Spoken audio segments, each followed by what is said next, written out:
오늘 본문은 성경 신의 삶 사본이나 이런 데에 포함되지 않아서 이것이 요한이 기록한 것이 맞느냐라는 그런 논쟁이 있는 본문입니다. 그러나 요한복음 전체 주제상의 흐름에 봤을 때 예수님께서 실제로 행하셨던 일이었기 때문에 이 본문으로 요한복음 안에 채택되었다 이렇게 여겨지고 있고, 다른 특별한 주석을 찾기가 좀 어렵습니다. 그러나 오늘 이 사건 자체를 보면은 좀 우리에게 시사하는 바가 굉장히 크다고 할 수 있겠습니다. 우리는 이 본문을 보면서 오해를 할 수가 있습니다. 먼저 본문을 보시면 어떤 오해를 받을 수 있느냐면은 죄를 죄 없는 자가 돌로 치라 했으니까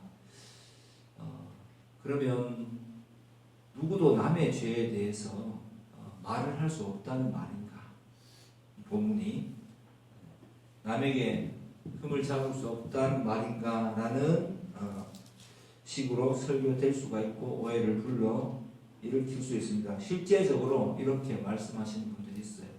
예수님께서 죄 없는 자가 돌로 치라 했는데 이 세상에 죄 없는 자가 어디 있냐면서, 예수님도 그 죄를 지적하지 않고 용서한 자를 우리가 뭔데 하면서 남에게 이러한 잘잘못에 대해서 말하는 것은 잘못이다, 이런 식으로 오해되기가 쉬운 본문입니다.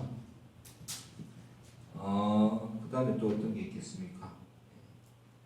그 다음에 예수님은 무조건적으로 죄를 금방 이야기했지만 예수님은 무엇이든 용서하시고 죄인에 대해서 관용을 베푸신다. 그러니까 죄의 심각성, 죄 자체를 지적하지는 않으신다. 모두가 사랑이라는 뜻이겠죠. 그래서 이게 율법적으로 잘잘못을 따지기 이전에 사람의 모든 죄는 그냥 넘어가야 된다라는 식으로 이 본문을 오해하기도 합니다. 그러나 이 본문을 자세히 한번 보면 그러한 분위기가 아님을 우리가 이제 본문을 보면서 하나씩 찾아보도록 하겠습니다. 먼저 감람산에서 다시 성전으로 들어오셨어요. 백성이 다 나왔죠. 예수님께서에게로. 그래서 예수님께서 그들을 가르치시고 있습니다. 성전에서. 어디에서? 성전에서. 그런데 서기관들과 바리새인들이 누구를 데리고 왔습니다. 음행 중에 잡힌 여자, 현행범을 데리고 왔다라고, 현장에서 잡혔다라고 말하면서 데리고 왔는데, 이 본문에 이들이 데리고 온 이유는 뭡니까? 밑에 보니까 6절에 고발할 조건을 얻고자 하여 예수를 시험하기 위해서 데리고 온 겁니다. 자, 여기에서 중요한 게 있는데, 서기관들과 바리새인들이 예수님을 고발하기 위해서 어떤 시험을 하기 위해서 이 현행 가늠 중에 음행 중에 잡힌 여자를 데리고 왔다는 이야기입니다. 근데 여기에 보면 가만히 보면은 이 본문은 이렇게 봐야 되는 거예요. 레위기 20장 10절에 보면 음행 중에 잡힌 그 간부와 음부를 반드시 쳐 죽이라고 합니다. 그래서 이제 예수님을 시험하기 위해서 이들이 데리고 왔는데 좀 이상한 점이 있습니다. 간부와 음부를 쳐 죽이라라고 했는데 예수님께 데리고 왔는데 남자가 없어요. 여자만 잡혀왔다. 남자가 없어. 그죠? 그리고 이 재판의 과정을 거치지 않고 죽일 수 있는가라는 문제입니다. 그러니까 누가 재판관이냐? 그러니까 서기관들도 바리새인들도 아니고 의로운 재판관이 있어서 반드시 재판관의 입회하에 정당한 판결, 법적 절차를 거쳐서 어쨌든 율법에 그죠? 정당한 절차를 거쳐서 재판을 거쳐서 죽여야 뭐 선고를 해야 되는데 그냥 어떻게 해야 되냐고 다짜고짜 다 생략하고 앞으로 데리고 왔습니다. 그러니까 재판관이 없어요. 이들이 재판할 수 있는 이 자격이 있는가라는 게 이제를 봐야 됩니다. 그렇죠? 예. 이런 잘못된 구조를 가지고 있는 거예요. 이들이 데리고 왔을 때 이 허점을 가지고 있습니다. 그래서 예수님께서 어떻게 하십니까? 예수님께서 뭘 자꾸 쓰십니다. 반복되는 행동을 하시죠. 땅에다가 손가락으로 뭘 쓰십니다. 뭘 쓰셨는지는 모르겠어요. 예. 근데 예수님은 이들의 말에 대해서 답변 자체를 하지 않으시고 반복된 행위를 계속해서 반복해서 하십니다. 반복. 그래다 땅에다 자꾸 쓰고 빨리 대답을 하지 않습니다. 그 이후에 뭐라고 하십니까? 너희 중에 죄 없는 자가 돌로 치라라고 했을 때 이들은 어른으로부터 젊은이까지 양심의 가책을 느껴서 돌아갔다라고 했습니다. 그런데 예수님께서 과연 그러면 아까 이야기한 대로 이 여자를 정죄하지 않으셨습니까? 죄인이다라고 말씀 안 하셨습니까? 아닙니다. 예수님께서는 이 여인에게 말씀하시기를 여자여 너를 고발하는 그들이 어디 있느냐라고 말씀하시고 뭐라고 하십니까? 나도 너를 정죄하지는 않겠지만은 가서 다시는 뭐라 하지 말라고요? 죄를 범하지 말라고 하십니다. 그러니까 이 여자에게 대해서 죄인이라고 말씀하시는 거예요. 그리고 정죄하지 않으신 죄가 아니다라고 말씀하신 적이 없다는 이야기입니다. 그리고 바리새인과 서기관들에게는 너희가 재판관의 자격이 있느냐라고 물어보는 겁니다. 내가 율법을 세운 자이고 내가 율법을 해석하는 자이다라는 뜻도 여기에는 포함되어 있습니다. 서기관과 바리새인들은 예수님이 그 성전에서 백성들을 가르치실 때 뭐 랍비라고 호칭을 하죠. 이 말은 사실은 좀 굉장히 비아냥거리는 말일 수 있겠죠. 예, 이 문맥의 특성상 보면 선생이여라고 했을 때 네가 선생이냐? 그렇다면은 율법도 알겠네. 율법에 음행한 자를 어떻게 처리하라고 했어? 그럼 너는 어떻게 할 거야? 라고 했는데 예수님께서는 율법의 정신이 그것이 아니다라고 말씀하시고 그들의 속내를 간파하시고 너희 중에 그러면 재판을 할 수 있는 죄 없는 자가 뭐겠습니까? 재판을 할 수 있는 자격을 갖춘 자가 있느냐는 말입니다. 이 말은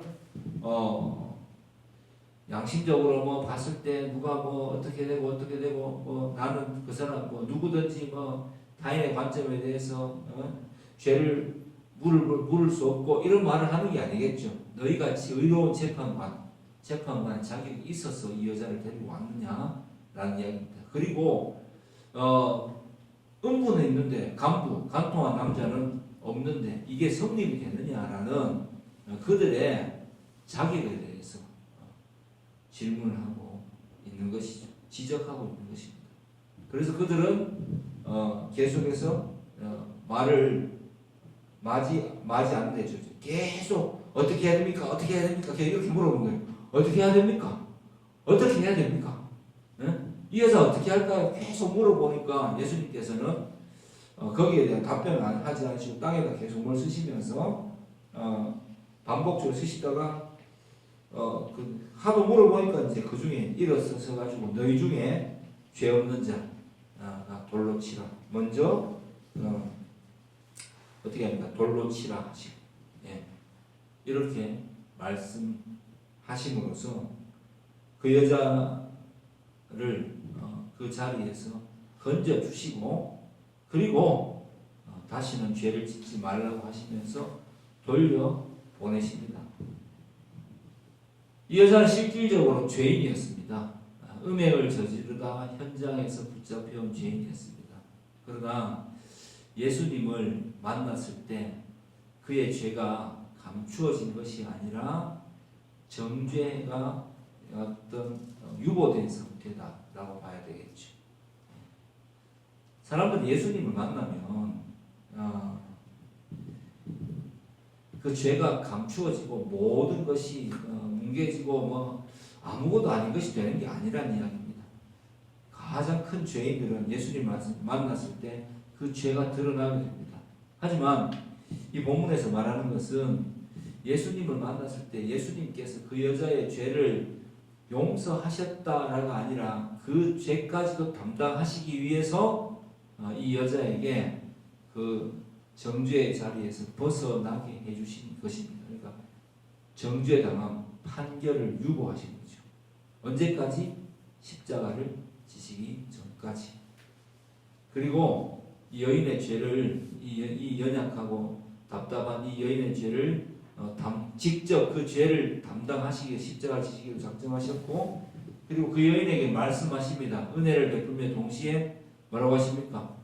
다시는 가서 죄를 짓지 말라고 권면하십니다. 명령하십니다.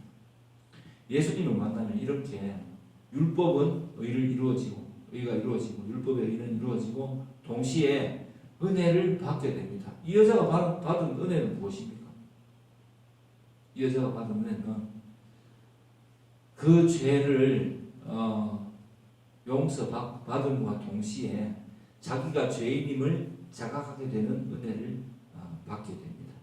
그리고 그 죄로부터 벗어날 길이 예수님으로 인하여서 열린 그런 은혜를 체험하게 되는 것입니다. 이게 바로 오늘 본문의 구조입니다.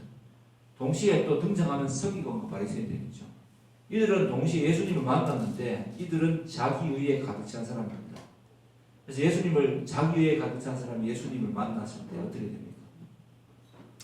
그들의 실체가 낱낱이 드러나게 됩니다. 자격 없는, 누구도 정죄할 수 없는, 사실은 자격이 없는 거죠. 자격이 없는 자신들의 본 모습에 부딪히게 맞닥뜨리게 되는 것입니다. 그래서 오늘 예수님을 만나서 어떤 사건을 두고 정면으로 부딪혔을 때 드러난 것은 자기 의를 가진 무리가 있었고요. 서기관과 바리새인들 있었고, 그 다음에 큰 죄인이죠. 여인, 큰 죄인이 있었습니다. 이 둘이 예수님 만났을 때 반응은 둘 다 굉장히 부끄러워했고 추악한 면이, 자신의 본질적인 면이, 죄인된 면이 드러났지만 차이점이 있죠. 이들은, 자기를 가진 사람들은 용서받지 못했습니다. 왜냐하면 율법의 창시자이신 예수 그리스도께서 그들에게 자격을 물었기 때문입니다. 그리고 그들은 예수님 앞에서 자신의 부끄러움을 감추기 위해서 그 현장을 떠났을 뿐이지 예수를 믿지는 않았습니다. 그러나 이 여인은 예수님의 말씀을 받아들이게 됩니다. 그리고 그 자리에서 죽음의 자리, 죄의 자리에서 구원을 받고, 그리고 의의 자리로, 다시는 죄를 짓지 않는 그 자리로 나아가게 됩니다. 물론 이 여인이 그 후에 죄를 지었다 안 지었다라고 성경에 밝히지는 않았지만은 예수님께서 그 여인에게 베푸신 이 은혜는 사실 이 유대 사회를 생각해 보면 요즘 그 아랍계도 명예살인이라고 있죠. 여자 죄를 지었을 때 그 아버지나 오빠들이 그 여인, 그 여자를 심심치 않게 이슬람권에서 보면 죽이는, 그죠? 그런 일들이 아직도 벌어지고 있다고 하지 않습니까? 그만큼 이 여자의 위치는 상상할 수 없을 정도로 위험하고 좀 낮은 위치였습니다. 그리고 죽어도 할 말이 없는, 어디 가서 하소연할 길도 없는 그런 자리에서 구원을 받은 것입니다. 그리고 자기의 추악한 모습을 발견하고 동시에 용서하신 예수님을 만나고 그 자리에서 죽음의 자리에서 구원받게 되는 은혜를 누리게 됩니다. 오늘 본문은 이러한 구조로 되어 있습니다. 우리는 성경에서 그냥 막연하게 성경을 보고 그냥 내 마음대로 해석하려는 경향을 띠고 있습니다. 제가 오늘 왜 이야기를 하느냐면요. 주중에 어떤 분을 만났어요. 그런데 그분이 교회에 많은 불만을 가지고 큰 교회에, 우리 교단 교회인데 큰 교회에 막 사람이 많이 모이는 교회에 있다가 뭐 이제 독립교단 어떤 교회로 가셨나 봐요. 그래서 그분이 이제 뭐 말씀하시면서 제가 뭐 일을 하고 하다가 고객의 입장이니까 저한테 전도하시는 것 같아요. 그래서 자기 목사님의 설교 영상을 보내주겠다고 하는데 괜찮습니다. 그래서 말씀 감사한데 괜찮습니다. 그래. 근데 계속 이제 뭐 이야기하시기를 부부가 같이 오셨더라고요. 그래서 그 본문이 의미하는 바를 압니까? 내가 이렇게 물어봤습니다. 그러니까 이제 본인이 나는 목사도 큰 교회 거기 나올 때 그 이제 개척하신 그 목사님이 되게 그렇게 교회를 크게 키워놨는데 그 이후에 목사들이 그 이후에 온 담임 목사가 마음에 들지 않는다. 그래서 자기는 목사에게 쌍욕을 뽑고 나왔다 그러길래 아 그렇습니까? 그럴 수 있죠.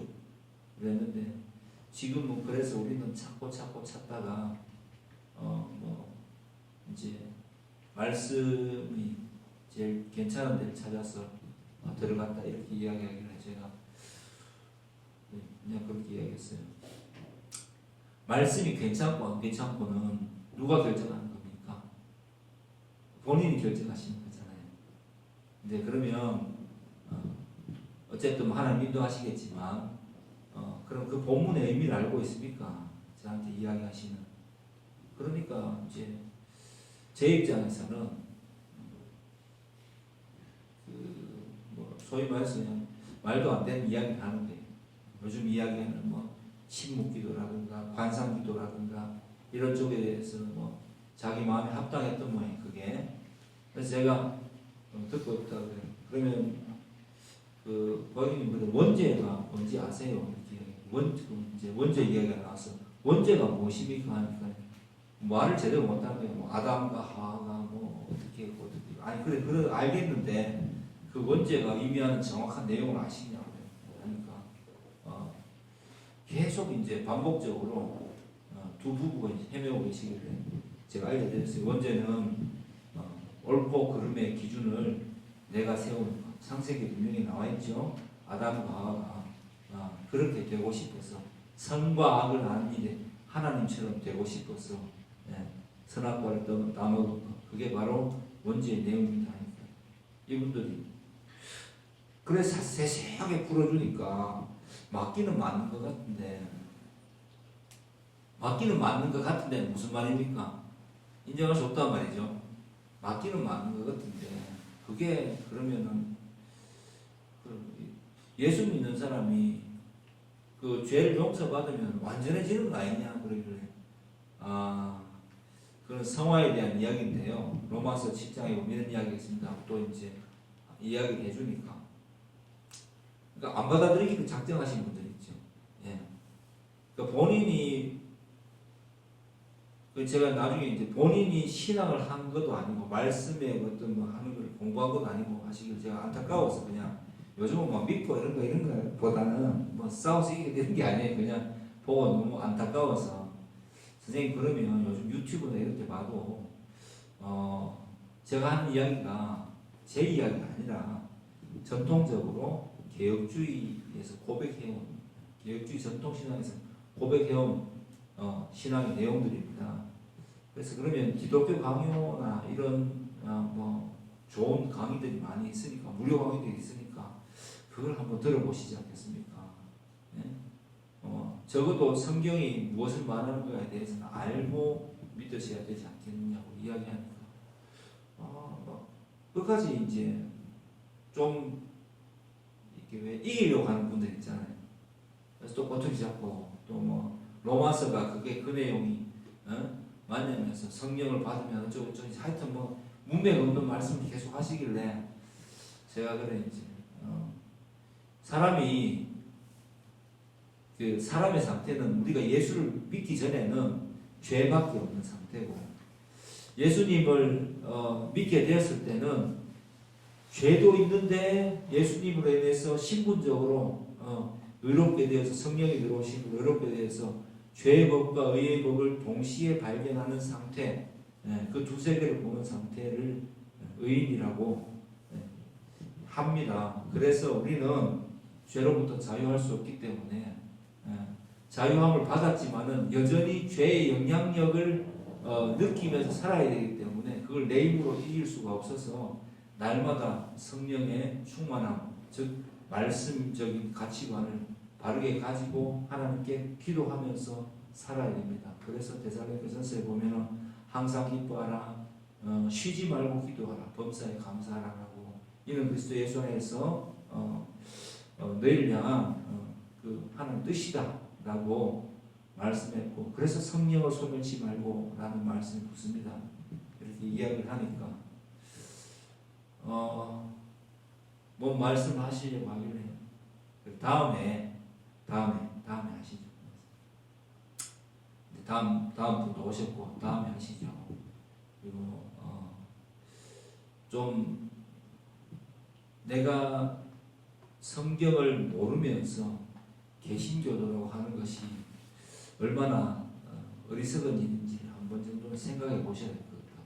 좋은 내용들이 많이 있으니까 강의 들으시고 하나님이 말씀하시는 말씀을 개요조차 모른다면 이거는 그냥 말 그대로 복귀하듯이 탁 펼쳐갖고 내 마음에 드는 글이 있으면 이거 하나님 말씀이다 이렇게 하는 것과 다를 바가 없습니다 라고 이야기를 해드렸습니다.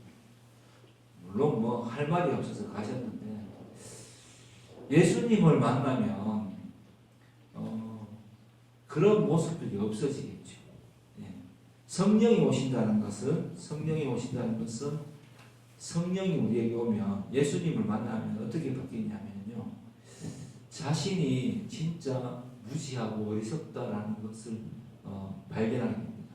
자기 객관화가 실천되고 그 다음에 성경을 보면 알 수 없었던 많은 내용들을 알 수 있게 되는데 그게 누구를 통해서 되느냐면은 교회를 통해서 되는 거예요. 왜 우리가 교회 존재합니까? 말씀 가르치는 교사가 있고 또 목사죠, 그죠? 그리고 예배 드리면서 제일 중요한 내용이 뭡니까? 경배, 찬양, 그 다음에 말씀의 선포 아닙니까? 이 요소로 우리 예배가 이루어져 있습니다. 그래서 말씀을 깨닫게 되는 역사가 일어나는데 그 말씀을 깨닫게 된다는 것은 이러한 것이죠. 책을 보면 문맥이 있잖아요. 뭐 악보를 보면은 그 어떤 흐름이 있듯이 책에는 분명한 주제가 있고 문맥이 있어요. 예. 그 문맥을 따라서 그 해석할 수 있는 그런 눈이 그런 지혜가 성령을 받으면 열리게 되는 것입니다.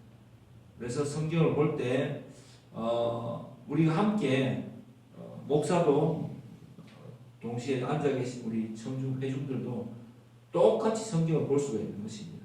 다만 제가 하는 것은 뭐냐면은 여러분이 성경을 읽고 또 많은 뭐 참고서를 보죠. 요즘은 챗GPT 좋아요. 뭐. 예. 칼빈 주석에서 말하고 이야기한 참 물어보면은 저하고 비슷한 내용을 가질 수 있지만은 그러나 저는 좀 더 이것을 더 풀어서 더 전체적으로 개혁주의 전통의 교리 안에서 여러분에게 가르쳐 줄 수 있는 그런 공부를 한 사람이다라는 것입니다. 그런데 막연하지만 성령을 받으면 이거는 이런 것이 아니겠나라고 감을 잡을 수가 있어요. 쉽게 얘기해서.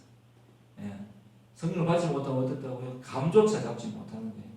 뭐가 잘못된 것인지도 모르고 여기에 나와 있는 서기관과 바리새인들처럼 오직 나의 위치, 내 자아가 내 어떤 그 존재가 무너질까봐 전전긍긍하면서 작은 것이라도 움켜쥐게 되면 그거 딱 붙들고 살아가려고 하는 어리석음을 저지르게 됩니다. 여러분 살아가다 보면은 지금 여러분이 가졌다라고 생각하는 게 있겠죠. 예, 가졌다라고 생각합니다. 그리고 우리가 마음속에 있는 어떤 그 불안함과 동시에 또 어떤 일에 대해서 자신감, 그리고 요거 하나 기대면 될 수 있지, 요거라도 내가 있으니까 만족하면서 살아갈 수 있지 않겠는가 하는 작은 행복이라는 부분도 있을 거예요. 그러나 예수님을 만나게 되면 그 모든 것들에 대한 그 바라보는 시각이 완전히 달라지게 되고, 그리고 내가 이런 정도의 인간밖에 되지 않았구나라는 것을 오늘 이 본문에 나오는 이 여인이나 서기관과 바리새인들이 발견하게 되듯이, 어떤 자는 부끄러워하면서 하겠지만 어떤 자는 자기 죄에 대한 현실을 직시하게 되겠죠. 누가 직시하게 됩니까? 큰 죄인이라고 생각하는 자, 그게 바로 은혜 받은 자입니다. 그리고 치유를 받습니다. 예수님께서 오늘 선포하신 건 그런 거예요. 정죄를 유보하겠다는 것은 아직 밑에 보면 아직 내 때가 이르지 않았다는 말씀이거든요. 이 본문상으로 보면 십자가에서 이 모든 당신의 백성의 죄를 담당하기로 작정하셨고, 그 죄를 모두 받으시고 친히 십자가를 지시고 이들을 용서하시고 새로운 생명으로, 새로운 형태의 삶으로 인도하기를 원하셨다는 것이 바로 복음의 진정한 내용인 것입니다. 그래서 우리가 살아있을 때, 지금 우리가 이제 인생 속에서 예수님을 만나면 그런 기회가 주어지는 것입니다. 나의 현실을 직시하게 되고, 내가 얼마나 나밖에 모르는 인간인가, 내가 얼마나 내 식대로 살아가려는 인간인가를 직시하게 되는 거예요. 진짜 알게 되는 거죠. 자기 객관화가 실천이 되고, 그 다음에는 예수님께서 원하시는 의로운 사람의 모습은 무엇인가에 대해서 분명하게 발견하게 됩니다. 그리고 이제부터는 고민이 시작되는 거죠. 어떻게 살아야 되나? 그래서 기도하게 됩니다. 그래서 다시는 그러한 죄를 저지르지 않기 위해서 반복적으로 기도하고 성령의 도우심을 구하게 됩니다. 하지만 그 상태는 답답하다기보다는 용서받고 새로운 삶을 고민하는 자의 상태라고 봐야 되겠죠. 네. 누군가 내 죄값을 다 받은데, 그 누군가가 누구였습니까? 예수님께서 내 죄값을 다 십자가에서 감당하신 거예요. 그러니까 내 죄는 용서받았어. 내 마음대로 하려던 죄는.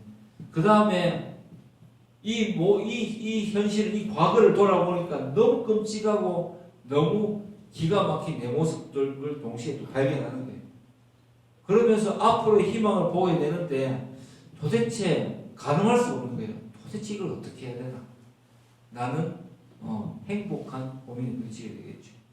그리고 이제 나는 제대로 살아보겠다. 주님의 곁에 있어야 되겠다. 주님께서 모든 것을 감당하실 것이다.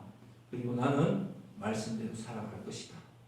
나는 다시는 죄의 길로 돌아가지 않겠다라고 결심하게 되는 역사가 일어나게 되는 것입니다. 그러나 자기의를 가진 사람은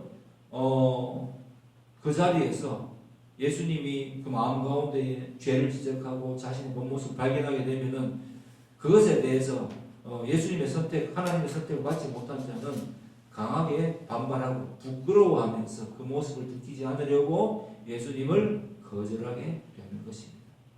어느 쪽을 택하시겠습니까? 여러분이 선택하는 거지만 사실은 하나님께서 여러분을 선택해 주신다면, 밭이 정해져 있다라고 했죠, 그죠? 밭에 비유해서. 예.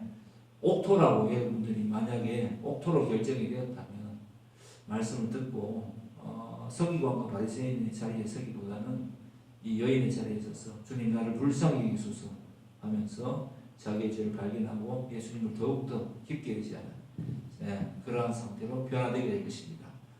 세상 반틈, 내 반틈, 이쪽 반틈, 신앙적으로 살지도 못하고 세상적으로 살지도 못하고, 그리고 나의 어떤 교회 그렇게 다니는 분들 많잖아요. 그 대형 교회 가면 그런 분들이 너무 많아요. 하나의 커뮤니티를 형성하기 위해서 그 속에서 그죠? 건축하는 사람 다 그렇다는 이야기 절대 아니겠죠. 뭐 보험하는 사람, 영업하는 사람, 어쨌든 뭐 서울의 어떤 그 강남의 어떤 교회에 그 유명한 사건이 있습니다. 뭐 400억, 500억 대부업하는 사람이 그 교인들을 상대로 해서 사기를 쳐서 400억, 500억 해먹었대요. 그런 목적을 가진 사람, 그런 사람들이 막 꼬이게 됩니다. 그런 생각을 가지고 실제로 지상교회에서 뭐 살아가는 거죠. 신앙생활 하는 척하는 사람들이 얼마나 많겠습니까? 그 부부가 사기친 부부가 또 새벽기도를 그렇게 열심히 나왔대. SBS에서 나오는 뉴스에 나오는 거 그래요. 기가 막힌 이야기 아닙니까? 여러분 자신의 추악한 모습을 발견하는 것은 예수님을 만나게 되는 거죠. 진리에 받아들이게 되면 독이 돼요. 그런데 여러분 그 중에서 하나는 결정해야 되는데 자기의 모습을 감추고 끝까지 그렇게 살아가다가 멸망길에 이를 것이냐. 가만히 놔두는 게 멸망이죠. 아니면 주의 뜻을 받아들이고 새롭게 거듭난 자의 신분으로서 살게 될 것이냐. 그것은 결정이 되어 있는데 그 결정은 어떻게 알 수 있느냐. 내가 어떻게 선택하느냐에 따라서 알 수 있게 됩니다. 마치 내가 결정하는 것 같이 보이지만 하나님께서는 그렇게 결정할 수 있도록 만약에 여러분들을 선택하셨다면 그렇게 부르시는 것입니다. 오늘 이 말씀이 어렵습니까? 어렵습니까? 그럼 내가 결정하는 거예요, 말하는 거예요? 내가 결정하는 겁니다. 나 예수 잘 믿을래. 나 이제 죄 짓지 않을래. 나 이제 나는 이제부터는 예수님의 자녀로서 살아갈래. 예수님의 형제로서 살아갈래. 난 이제 신앙생활 열심히 할 거야. 이렇게 결정을 여러분이 하는 거예요. 하고 끝까지 매일매일을 그렇게 일상을 그리스도의 은혜 안에서 살아가기를 원한다면 그 사람은 바로 하나님께 선택받은 사람이다라고 볼 수 있는 것입니다. 그 사람이 바로 정해진 사람이에요. 그래서 누구에게 확정해야 돼요? 자기 자신에게 자기를 확정할 수밖에 없는 것입니다. 매일 나의 삶의 행적의 끝에서 오늘 하루를 돌아보면서 나는 예수를 믿는 자로서 제대로 하나님 인도함을 받으면서 살아왔는가라는 것을 자기 스스로에게 확정할 수밖에 없는 것입니다. 옆에서 옆 사람에게 나 잘 살았지 잘했지 필요 없어요. 어느 정도 도움은 되겠죠. 근데 그게 정말 네가 볼 때 그렇게 보여라는 거죠. 좋은 마음인지 아니면은 잘 속였나라는 마음인지는 옆 사람은 알 수가 없어요. 누가 알 수 있습니까? 자기 자신은 알 수 있습니다. 어떤 길을 택하시고 어떻게 살아가시려 합니까? 그리고 예수님을 꼭 제대로 만나고 날마다 주께서 베풀어 주시는 그 은혜 안에서 내가 뭐 죄인의 모습을 발견됐다고 해서 슬퍼할 것 없이 살아가는 오히려 더욱더 자기관화가 되어서 그래서 나는 꼭 주님이 필요하다라고 고백하면서 살아가는 저와 여러분 되기를 주의 이름으로 축복합니다.